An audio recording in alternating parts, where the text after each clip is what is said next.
तज्ज़ियाकारों ने ये जो सियासत और मईशत के दरमियान जोड़ पैदा कर दिया ना, इससे सब घिचमिच हो गया है।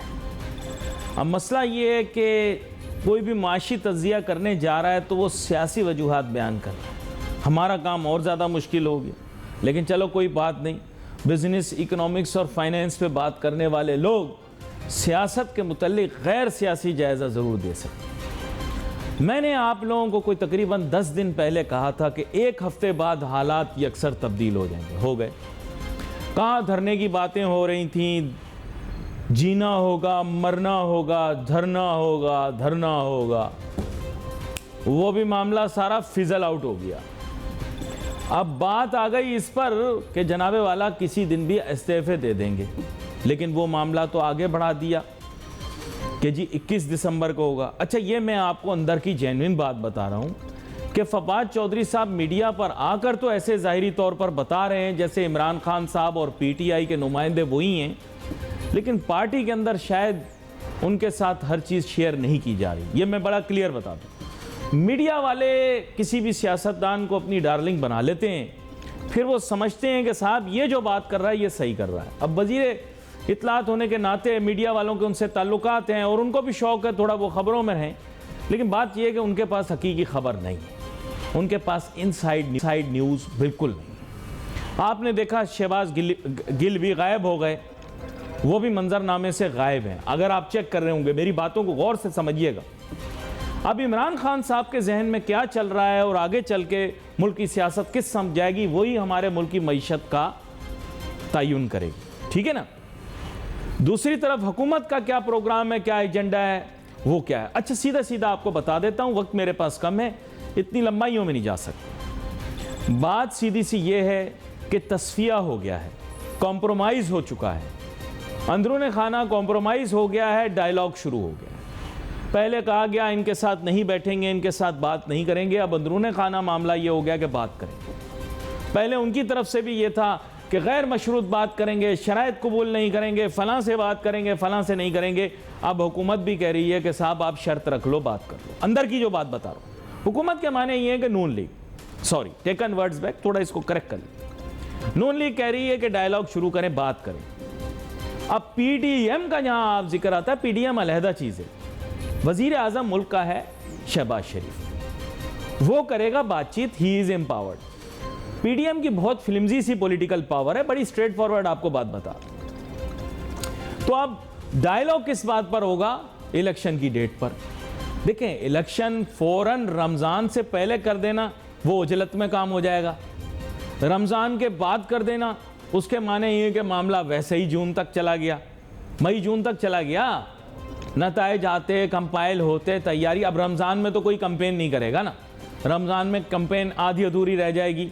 एक महीना तो कोई ना कोई कैंपेन करेगा ना, कम से कम एक महीना तो लगेगा ना यार। देखो, कॉमन सेंस की बातें हैं ये, इसके लिए मुझे फवाद चौधरी की ज़रूरत नहीं है कि डेट क्या होगी, इसके लिए मेरी कॉमन सेंस मुझे बता रही है कि बात यह कि रमज़ान में तो अब कोई कैंपेन करने से रहा, अगर रमज़ान के बाद की तारीख हुई तो कम से कम दोनों पार्टियां 1 महीना 2 महीना ज़रूर मांगेंगी। जितना जल्दी इलेक्शन होता है इमरान खान और पीटीआई को फ़ायदा होगा, जितनी ताख़ीर से होगा तो भी उन्हीं को फ़ायदा होगा। हैरानगी की बात आपको बता रहा हूँ। उसकी वजह यह है कि देखें, हुकूमत इन्होंने गलत वक्त पर, मतलब गलत वक्त पर नून लीग के हवाले कर दी है। नून लीग के लिए गलत वक्त है वो, क्योंकि पीटीआई तो बहुत नाकाम रही अपनी हुकूमत के दौरान, माशी तौर पर नाकाम रही, बहुत सी नाकामियाँ रहीं। लेकिन मसला यह हुआ कि इमरान खान जिस तरह का बयानिया बना कर गया, और देखें वो लोगों ने तस्लीम किया उस बयानिए को। वज़ीर आज़म पाकिस्तान थे उस टाइम पर और उन्होंने एक बयानिए का आगाज़ कर दिया, लोगों ने वो बयानिया, वो आइडिया ख़रीद लिया। ठीक है, जो आपकी तवक्कुआत थी, उम्मीदें थी, उससे उलट हो गया। उसको गैर मकबूल हो जाना चाहिए था उतरने के बाद, लेकिन वो मकबूल हो गया। अब इस तरह भी होता है भाई, दुनिया में ऐसी बात होती है, हो गया। चलो ये बात एक साइड पर रख दी। अब बात यह कि मौका मिला नून लीग को कि अब वो मईशत को ठीक कर ले, हाथ में दे दी मिफ्ता इस्माइल के। तो मिफ्ता इस्माइल ने क्या किया कि सियासी खुदकुशी करवा दी नून लीग की। क्यों सियासी खुदकुशी करा दी? माशी फैसले बड़े सख्त ले लिए, उनको लगा मैं मुल्क बचा रहा हूं। भाई मुल्क ये बचा हुआ है मेरे रब के करम से। आप लोगों के अमाल तो ठीक है ही नहीं, सबके सब सियासतदानों के और पूरी आवाम के। आप लोगों के अमाल की वजह से मुल्क नहीं चल रहा, ये सब मेरे रब के करम की वजह से चल रहा है। लेकिन खैर उनको लगा कि अगर मैं ऐसे सख्त फैसले करूंगा, क्योंकि उनका कोई सियासी मुस्तकबिल तो है नहीं, ना कोई कॉन्स्टिट्यूंसी है, तो उन्होंने क्या किया कि जनाब स्ट्रेट फॉरवर्ड आपसे बात कर रहा हूं, जो रही सही साख थी नैया डबो दी नून लीग की। सही में आपका बिल्कुल 100% ये बात कह रहा हूं। अभी तो वजीर खजाना नहीं है ना भाई, बंदा ओहदे पे नहीं हो फिर उसके बारे में बात की जा सकती है। और अब वो निकल आए हैं, मीडिया पर आ रहे हैं, यूनिवर्सिटियों में जा रहे हैं, लेक्चर दे रहे हैं और इसहाक डार साहब को गंदा करने की कोशिश कर रहे हैं। लेकिन इससे ये चीज नहीं छुपेगी कि उन्होंने जो गलत फैसले किए, इंग्लिश में बोलने से फैसला अच्छा नहीं हो जाता। Yes I think you know, ये इंग्लिश मारने से गलत फैसला सही नहीं हो जाता। आप अमीर हो, आपको अंग्रेजी आती है, आप अच्छी यूनिवर्सिटी से पढ़े हुए हो, आप टेक्निकल बातें कर रहे हो, तो आपको ये हक हासिल नहीं है। इसहाक डार में है, जो उसमें तजुर्बा है, इसहाक डार में तजुर्बा है, you have to accept it. तजुर्बाकार आदमी, उसने काम पहले किया हुआ है। और लोग पहले हंसते थे जब मैं कहता था कि इमरान खान ने अगर पीपल पार्टी के लोगों को रख लिया अपनी पार्टी में, अब्दुल हफीज शेख को रख लिया, शौकत तईन को रख लिया, तो नून लीग से इसहाक डार साहब को ले ले। लोग नामुमकिन है। मैंने कहा क्यों नामुमकिन है? जब अब्दुल हफीज शेख इलेक्ट हुआ, जिया भुट्टो के नारे लगे, तो उसको आपने रख लिया। जब शौकत तरीन साहब भी पीपी के दौर में वजीर खजाना रहे, आपने लगा दिया, तो आप इसहाक डार साहब को पहले ले लेते ऑन बोर्ड तो आपको फायदा होता। नहीं, मिलके चले ना, अब भी मिलके ही चलना पड़ेगा। अंदरूने खाना कहानी आपके सामने सीधी सादी रखते, मिलके चलना पड़ेगा। और इस देखें, सबसे ज्यादा ट्रस्टेड आदमी नवाज शरीफ साहब का पाकिस्तान में इसहाक डार साहब वजीर खजाना, उनको ड्यूटी दी है, आप जाके बात करो। इमरान खान साहब मजबूर हैं, उनके सबसे ट्रस्टेड आदमी जो हैं, वो जाहिर बात है, आपको पता है हमारे निज़ाम के अंदर सदर जो होता है वो नॉन पार्टिसन होता है। लेकिन अच्छी बात है कि आरिफ अलवी साहब अपना किरदार अदा कर रहे हैं बतौर सदर, कि वो एक ब्रिज का किरदार अदा कर रहे हैं। कम से कम कोई डायलॉग तो हो रहा है, वरना तो डायलॉग ही ना हो पाता। अब डायलॉग होगा, मामलात सेटल होंगे, इलेक्शन आगे जाएंगे, असम्बलियों से कोई इस्तीफे नहीं होंगे। नाजरीन आप देख लीजिएगा, कोई इस्तीफे नहीं होंगे ना। मेरे पास नौजुबिल्ला गैब का इल्म तो नहीं है ना, मैं आपको तज्जिया दे रहा हूं। मेरी बात कम से कम, और कुछ आप कह लें, सही गलत तो छोड़ दें, सच्ची तो होती है ना यार। बाकी एंकरों की तरह कम से कम किसी से को हमदर्दी मोहब्बत तो अपनी जगह होती है, लेकिन कोई ऐसा नहीं है कि मैं गलत बात कर दूं आपसे। कब हमें ज्वाइन कर रहे हैं मारूफ माशी और इक़्तिसादी शख्सियत जनाब ज़फ़र मोती साहब, जो कि स्टॉक एक्सचेंज के ऊपर बड़ी महारत भी रखते हैं, कारोबार भी इनका यही है और बड़े अहम ओहदों के ऊपर फाइज भी रहे हैं स्टॉक एक्सचेंज में। वेलकम करता हूं आपको शो में ज़फ़र मोती साहब। थैंक यू अली भाई। मैं ये तो नहीं कहूँगा ज़फ़र मोती साहब कि आप मेरे किए गए, मैं इसे तज्जिया तो नहीं कहूँगा, लेकिन जो भी मैंने बात की है उससे इत्तिफाक करें। ताहम जो अहम नुकात हैं वो यही हैं कि अब ऐसे लगता है जैसे कोई तसादुम नहीं होगा, कोई इस्तीफ़े नहीं आ रहे, इलेक्शन या तो अपने टाइम पर होंगे या थोड़ा सा अपने टाइम से पहले होंगे, ताकि दोनों पार्टियों की फेस सेविंग हो जाए। So really speaking there is no political confrontation, now the economic issues will be addressed. क्या एम आई राइट और एम आई रॉन्ग? बिल्कुल आप 100% करेक्ट हैं। और पूरी मुल्क जो है वो यही चाह रहा है कि खुदा के वास्ते इलेक्शन इलेक्शन, इसने क्या किया ना उसने क्या किया ना, उसने ये किया ना उसने ये किया, खत्म करें।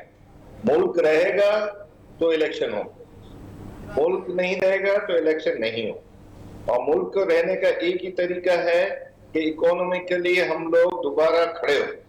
रातों को लोगों को नींद नहीं आ रही है, हर एक फोन कर रहा है 2-2 बजे सुबह के कि बैंक्रप्सी खुदा ना खास्ता होती है। तो वो सिम्टम्स क्या है? कोई श्रीलंका मॉडल कह रहा है, कोई बर्मा का मॉडल कह रहा है, कोई क्या कह रहा है। मैंने कहा भाई ये छोटे मुल्क सही, लेकिन साथ में पॉपुलेशन इनकी छोटी है। हम छोटा मुल्क होने के साथ साथ हमारी पॉपुलेशन प्लीज ये बोलना छोड़ दे कि 22 करोड़ आवाम है। 24 से 24.5 करोड़ गारंटीड है, सेंसस नहीं हुए। 24 से 24.5 में से 20 करोड़ नहीं तो 15 करोड़ वो लोग हैं जो अनस्किल्ड हैं, अनएजुकेटेड हैं और उनको पता ही नहीं है कि क्या होने का है। अभी मेरी बहन आ गई थी मेरे घर पर अभी थोड़ी देर पहले, और उसको मैं यही समझा रहा था कि देखो अब तुम्हें फ्लक्चुएशन मार्केट में प्रोडक्ट्स की ऐसी मिलेगी कि कभी तुम्हें 100 रुपए की चीज 150 में मिलेगी, कभी वो नापेद होगी, कभी राशनिंग होगी उसकी, कभी तुम्हें टूथपेस्ट मिलेगा तो शैम्पू नहीं मिलेगा। कभी शैम्पू मिलेगा तो अपना साबुन नहीं मिलेगा। इस तरह की अब कहानियां शुरू होने की हैं। तैयारी पकड़ लो। अब ये है कि फ्यूल का अगर राशनिंग होगी या 3 दिन बड़ी गाड़ियां ना निकालने का होगा या 6 बजे तक मार्केटें बंद होने का होगा, तो ये सब हमको करना पड़ेगा। अगर हमने ये अपने बेल्ट को हमने इतने टाइट कर दिए कि अब आगे की क्लिप भी नहीं रही है, और अब एक और क्लिप बनानी पड़ेगी, एक और सुराख करना पड़ेगा और बेल्ट को टाइट करना। अच्छा, लेकिन now let me come to your area of expertise. वैसे तो बहुत सारी हैं, लेकिन मार्केट के अंदर एक ही दफ़ा कुछ लोग कहते हैं, कुछ लोगों का कहना ये कि एक ही दफ़ा ब्लड बाथ होगी। कुछ लोग ये कहते हैं कि रोज़ तड़पेंगे, रोज़ मरेंगे और रोज़ जिएंगे। अभी जो हो रहा है वो ये हो रहा है कि they are turbulent times in the stock exchange. Market मार भी खाती है, फिर थोड़ा बहुत रिकवर कर जाती है बड़े प्लेयर्स की वजह से, जो आप नहीं मानते कि बड़े प्लेयर्स हैं, लेकिन फिर मार खाती है, फिर जिंदा हो जाती है, फिर मार खाती है, फिर जिंदा हो जाती है। वो जो माजी के ब्लड बाथ होते थे वो नहीं हो रहे, इसके बावजूद कि इकोनॉमिक क्राइसिस उरूज पे पहुंच चुका है। क्या कहते हैं आप? देखिए, वो ब्लड बाथ जो है ना, कल ही मेरा सब स्टाफ आ रहा था कि हमको रोज मरना और रोज जीना नहीं है, एक बंदा खुलकर आ जाए। तो मैंने उनको यही कहा था कि खुलकर आएगी नहीं कभी, ना पॉलिटिकल पार्टी चाहेंगी, ना एस्टेब्लिशमेंट चाहेगी, ना बिग बैंकर्स चाहेंगे कि ये बात बिल्कुल खुलकर आए। तो ये रोज का मरना और रोज का जीना आपका मुकद्दर बन गया है। दूसरा, आपका थैंक यू कि आपने बाकी मेरी जो एक्सपर्टीज के एरियाज है उसका जिक्र नहीं किया।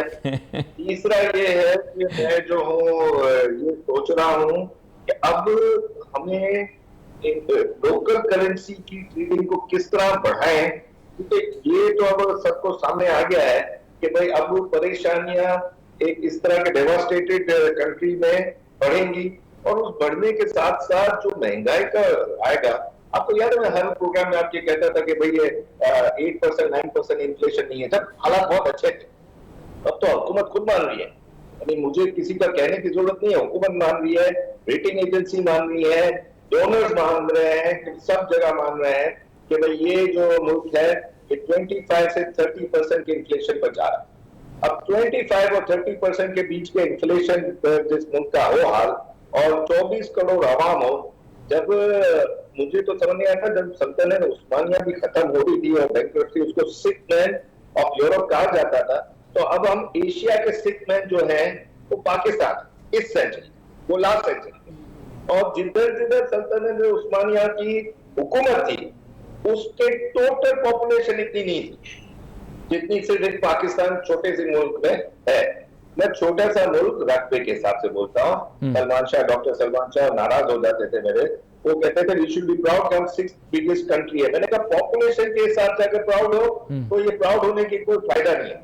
अगर आप इस तरह के हिसाब में होते कि रकबा आपका ऐसा होता कि 24-24 घंटे आप एक एंड से दूसरे एंड तक पहुंच नहीं सकते, तो बात नहीं। लेकिन देखें, बात आपने बड़ी भारी की, वजनी की, लेकिन ये दिलासा आपने हमारे इन्वेस्टर्स को भी कोई देना है। उसकी वजह मैं आपको स्ट्रेट फॉरवर्ड बताता हूँ।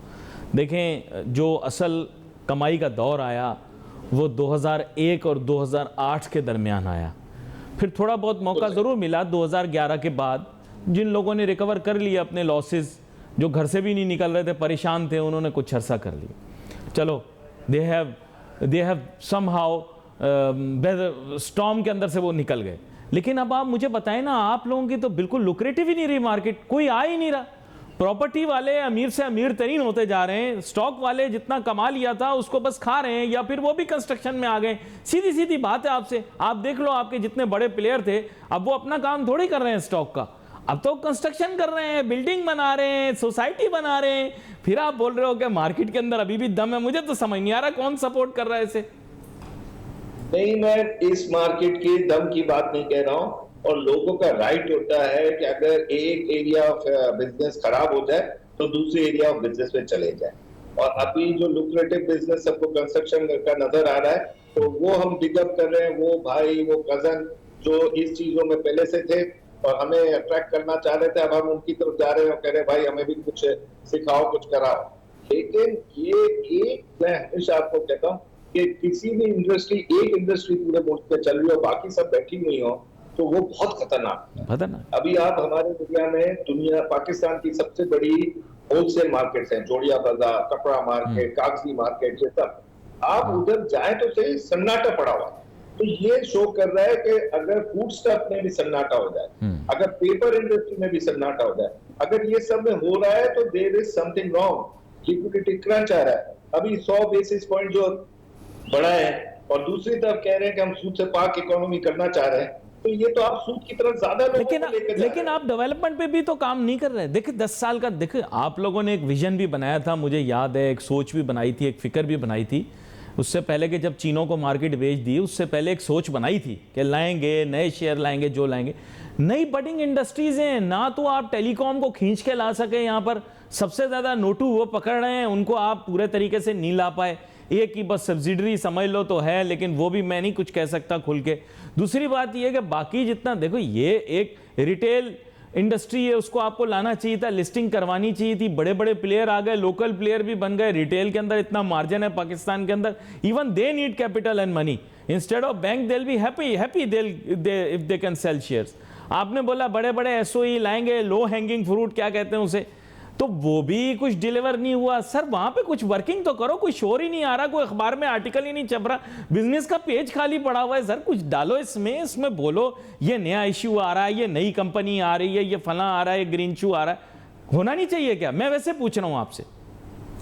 नहीं, होना तो चाहिए। विजन भी हमारा सही था। मुशर्रफ के टाइम में आपने खुद बोल दिया है, 2001 से 2008 तक हमारा गोल्डन टाइम था। हम समझे कि ये चलता रहेगा, ये विजन चलता रहेगा, ये एक्टिविटी चलती रहेगी। सबने बड़ी बड़ी गाड़ियां खरीदी, सबने बड़े बड़े जेट्स खरीदे, सबने बड़ी बड़ी पार्टीज की, तो वो सब हो रहा था। यानी विजन का जो आफ्टर थॉट था वो भी चल रहा था, रात का भी चल रहा था, दिन का भी चल रहा था। लेकिन वो टूटा है जब हमारी इकोनॉमी 2008 के मेल्टडाउन में गई। अच्छा, हम पर ज्यादा और इफेक्ट क्यों आया कि वो गोली जो बेनजीर को शहीद करने के लिए वो लगी थी, वो बेनजीर को नहीं लगी, वो पूरे मुल्क की इकोनॉमी को लगी, वो पूरे सिस्टम को लगी, वो पूरा एक बैलेंस्ड जो गवर्नमेंट का एक्ट था उस पर लगी। तो विजन तो फिर खराब हो ही जाएंगे। फिर सोने पर सुहागा कि विजन को चलाने वाले जो रेगुलेटर्स थे वो भी खुद डर गए, वो भी परेशान हो गए। देखिए आप, मैं आपको बताऊं, अब तो पूरी दिहाई गुजर गई। मैंने एससीसीपी के बारे में कोई अखबार में भी बहुत कम पढ़ा है। एक जमाना था आप सुबह शाम आप लोग बात करते थे, चेयरमैन कौन है, क्या नहीं। स्टॉक एक्सचेंज के बारे में हम चेक करते रहते थे, भाई इसका सीईओ चेयरमैन कौन है। अब तो नाम भी पता नहीं लगते, लोग आते हैं और जाते हैं। हमारे भी अजीज आए और चले गए, हमें पता ही नहीं लगा। लेकिन जफर मोती साहब, कुछ मैं आपको अहम चीज़ें और भी तो बता दूं। बात यह है कि जिस मॉनेटरी पॉलिसी के ऊपर रिलाई करके स्टॉक मार्केट कभी कभार बॉयंट रहती है, अब आपको याद रखना है कि वो बहुत ही ज़्यादा ऐसा महसूस होता है कि इंटरेस्ट रेट बढ़ाने पर दबाव होगा, और इंटरेस्ट रेट फिर बढ़ा भी है और मुमकिन तौर पर आगे जाके बढ़ भी जाएगा।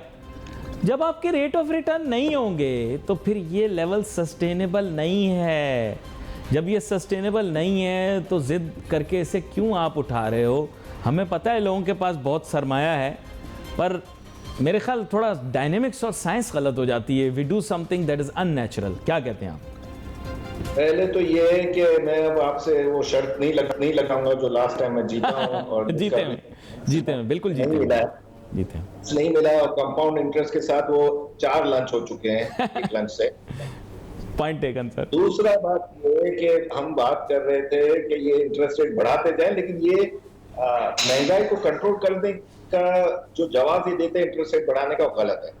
तीसरी बात ये कि हम ब्रेक से जाने से पहले इंस्टीट्यूशंस की बात कर रहे थे, रेगुलेटर्स की बात कर रहे थे। रेगुलेटर्स ने मेरी दीवार के साथ जो दीवार है स्टॉक एक्सचेंज की ऑफिस की, वो है स्टेट बैंक की। आप स्टेट बैंक का भी हाल देख लें। आप उधर से वर्ड इंटरवेंशन का वर्ड भूल गए हैं वो लोग। उनको पता नहीं है कि पूरी बैंकिंग ऑर्गेनाइजेशन, पूरे फंड मैनेजर ले हुए हैं कि अब ये क्या करने वाले हैं, क्या खराबी लेकर आने वाले हैं।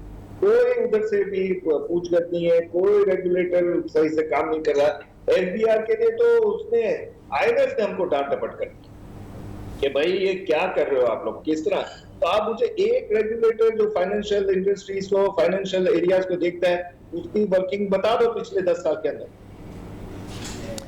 तो मुश्किल सवाल है, ज़ाहिर बात है। आप लोग इन लोगों के साथ पहले भी निगोशिएट करते रहे हैं। देखिए, मैंने तो चंद आप लोगों को मशवरे दिए थे। चलो, मैंने सबसे पहला आपको मशवरा ये दिया था कि मार्केट के लिए आप स्ट्रेटेजिक इन्वेस्टर तलाश नहीं करो, आप अपने रेगुलेटरी फ्रेमवर्क को थोड़ा सा बेहतर कर लें। अगर मार्केट आपके हाथ से निकल गई तो फिर आप कोई अकाउंटेबल नहीं होल्ड कर सकता। आप मुझे बताएं, मैं चाइनीज़ को कैसे अकाउंटेबल होल्ड करूं? वो पहले कनाडा वाला बाबू लेकर आ गए, अब मैं उसको कहाँ ढूंढूं? आप मुझे बताएं, मैं उसको ढूंढूं जाके? देखिए, आप लोगों ने अपने हाथ से खुद, आप मुझे बताएं ना, मैं किसके, ये तो बड़ी अजीब सी चीज़ है ना। फिर आप लोगों को समझाया था मैंने कि आप दो नहीं, आप लोगों ने खुशी से दे दिया आगे जी। ओ बाबा, अब ये पुराने घड़े मत खोदो, लाशें बड़ी निकलेंगी। ये किसी ने खुशी से नहीं दिया था। अगर वो आप मीटिंग में जो इंटीग्रेशन और डीम्यूचुअलाइजेशन की हो रही थी, तो उसमें मैंने लेगेसी की कितनी बात की थी, उसमें समझाया था ये काम आपका नहीं है खान साहब, ये काम आपका नहीं है मलिक साहब, ये सब काम है हम मेमनों का, ये हम हैंडल करने दो। खान साहब और मलिक साहब पढ़ेंगे तो फिर क्या होगा आपको सामने है। अब ये सब चीजों का वक्त तो गुजर गया है। अभी तो ये है कि भाई किसी तरह ये सर देखें, मजबूर किस तरह से किया गया, इसके बारे में भी लोगों ने बड़ी कहानियां बनाई कि यहाँ से लोग आस्तीने चढ़ाकर इस्लामाबाद की फ्लाइट पकड़ के वहाँ गए और उन्होंने कहा कि देख लेंगे, नहीं बिकने देंगे, स्टॉक मार्केट को नहीं जाने देंगे अपने हाथों से। लेकिन मीटिंग के बाद जब वापस आए चाय पापे खाकर, तो फिर चेहरे, अंदाज, मिजाज सब बदल चुके थे। अब मैं घड़े मुर्दे तो नहीं उखाड़ा, लेकिन मैं आपसे देखें, ये बात एक जेन्युइन आप माने, फिर उसके बाद देखें रेगुलेटरी फ्रेमवर्क को फिर किसी ने विजिट नहीं किया, किसी ने बात नहीं की, कोई पॉलिसी के बारे में बात नहीं करता। आपने कुछ सुना है तो मुझे बता देना। आप और मैं तो पता नहीं 1 दिहाई से ज़्यादा प्रोग्राम कर रहे हैं, मेरे ख्याल 2008 से ही हम प्रोग्राम कर रहे हैं। मुझे ये बता दें कि उस वक्त इतनी गुफ्तगू होती थी सुबह शाम, अब खाली स्टॉक एक्सचेंज पे मैं ही गुफ्तगू करता हूँ, है ना। और तो आप देखें बहुत ही कम कोई करता हो तो कहाँ गायब हो गए वो तमाम लोग जो इस पर गुफ्तगू करते थे। मैं ये कह रहा हूँ ना कि अब आपको भूल जाना पड़ेगा कि स्टॉक मार्केट है कि नहीं है। जब भुट्टो का टाइम था तो भुट्टो ने जब नेशनलाइजेशन किया तो उसने अपने ईस्ट लेफ्ट और राइट पर पूछा कि भाई तेरी इन्वेस्टमेंट है स्टॉक एक्सचेंज में, तेरी, किसी ने कहा नहीं हमें तो पता भी नहीं, तो कहा बंद करो इसको भी। तो अब ये 450 ब्रोकरेज हाउस वाला स्टॉक एक्सचेंज जो पाकिस्तान स्टॉक एक्सचेंज बना था, अभी 200 रह गए हैं। तो 200 से भी आप दिसंबर क्लोजिंग में और लोगों को देखेंगे जो बंद करते जाएंगे, क्योंकि ये अब वो नॉन प्रॉफिटेबल, क्योंकि इसकी कॉस्ट ऑफ रनिंग, इसके रेगुलेटरी लवाजमात इतने महंगे हैं, इतनी डिफिकल्टीज हैं कि स्लोली बिग हाउसेज जो 50-50 साल से चल रहे हैं, जो हमारे मेरे बाप दादा के साथ जिन्होंने काम किया वो बंद कर रहे हैं। तो आप अब इस कहानी को छोड़कर, मेरे ख्याल में अब आप भी स्टॉक को छोड़कर सिर्फ कंस्ट्रक्शन की इंडस्ट्री के ऊपर बात करें। तो आप एडवर्टाइजमेंट नहीं देखें, मैं आपको क्लियर कट बता दूं कि देखें नहीं देखें, एक चीज तो वी मस्ट एक्सेप्ट ना कि even I was asking an expert in the field of economy and I said how do we get easy cash, Pakistan needs a cash injection. The only share we'd be able to sell is OGDC. Whether we do it through a private placement or whether we use the stock exchange, that would be the fastest way for us to generate. ये मतलब उनका कहना या समझाना उनका इस तरह का था. अब these things are all associated with our stock exchange, but governments are not talking about it. Nobody is talking about how we can privatize more of PIA through the stock exchange, how we can sell shares, perhaps even fetch a better price for OGDC than we would in a private placement. तो बात कोई नहीं कर रहा ना, तो दिल पे लगती है थोड़ी सी. अब जाहिर बात है 8-10 साल सुबह शाम स्टॉक करते वाले आदमी को एकदम आप बोलो कि चेंज करो, आप अपने आप को बदलो, तो मेरे अंदर भी चेंज का पोटेंशियल कम है ना. इख्तितामी कलमात आपकी तरफ से, कंक्लूडिंग रिमार्क्स. लास्ट कलमात ये है कि जिस मुल्क में 5 दिन से 8 दिन से ये बात हो रही है कि हम 1 बिलियन सुकूक बॉन्ड का भर सकेंगे कि नहीं, वो मुल्क अभी और कोई चीज बात ही नहीं कर सकता. वो डे टू डे पर है बाबा. $500 मिलियन आ गया एशियन डेवलपमेंट बैंक का, थैंक यू. वो अनवर मकसूद ने कल परसों बड़ा अच्छा कहा है कि हम जो प्राइम मिनिस्टर साहब कहते हैं कि खुदा की कसम हम सब पैसे वापस कर देंगे, जैसे ही टर्की से कर्जा मिलेगा बाकी सबके कर्जे उतार देंगे. तो ये चल रहा है कि एक मुल्क हमको कर्जा दे तो दूसरे मुल्क को हम फारिग करें. ये खैर बड़ी पेचीदा सूरत हाल पाकिस्तान की मईशत की है और हवाले लोग दे रहे हैं आजकल अनवर मकसूद साबिर का, और तकरीरें अनवर मकसूद साहब की मैं बचपन से सुन रहा हूँ, पर हमारी कौम पर असर नहीं होता।